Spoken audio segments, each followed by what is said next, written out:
Well, one of the factors, and I think like most people think this is really weird, but we all lived together in this like tiny apartment initially in Mountain View, and then it was a huge upgrade when we could actually have, you know, more than 0 rooms of open space in our place when we moved to a house in Palo Alto. But that basically means for the first couple years we were all living together, and I think that helps set this baseline of, you know, even if something as basic as like you had a disagreement at work, like you don't just go home and kind of be like, okay, it's like you're living together, you have to actually solve problems more quickly.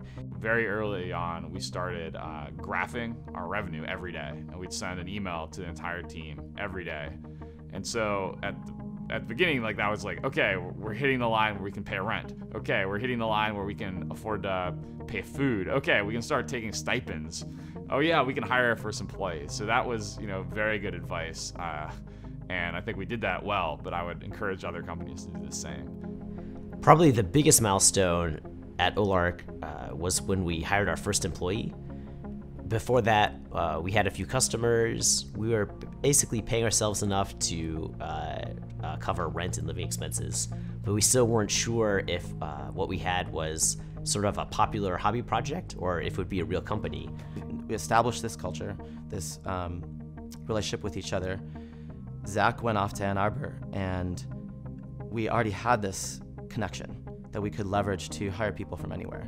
And I think, you know, with Wilson as our first hire, you know, way out remote on his farm, that established this ability to get work done, have fun together on chat, and be able to pull the best people no matter where they are. And I think that, looking back, I see that as a huge advantage for us in hiring, especially, and getting the team together that we have.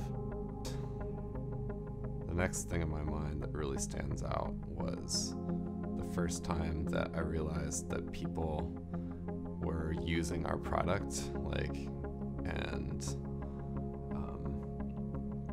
not only were they using it, but it was a big part of their lives. And I went to a customer in Boulder, Survey Gizmo, and met with a couple different support reps that their entire job was to be on Olark, and that really was a huge moment for me. Like, wow. There's a few milestones we've hit since in the past few years.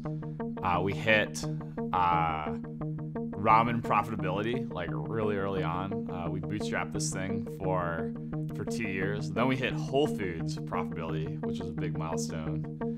We hired our first employee in 2010, and then like just recently we've hit almost 30 Olarkers, and that's been a pretty big milestone for us. I think one big thing that helped us succeed was the realization that it's never too early to make a change. When we were getting started, there was sort of the sense of, oh man, there's all these things we can do. We'll do them later. We'll find some time for them later. And it turns out when you're part of a growing company, there's never time to do things later. So if there's some change you want to make organizationally or to the product for the customers, don't wait. Make sure that you sort of make it happen as soon as possible. Live chat, as it does today, has had a pretty crowded market, and it didn't seem like a sexy or glamorous problem to be solving. And I don't know, we were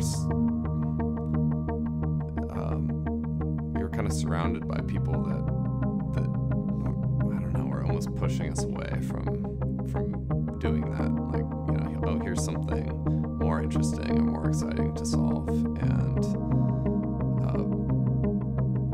I didn't really feel that sentiment at all. I thought it was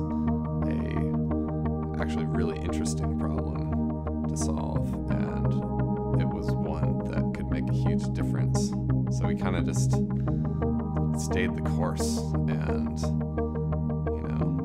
years later, we've actually made a difference there, and that's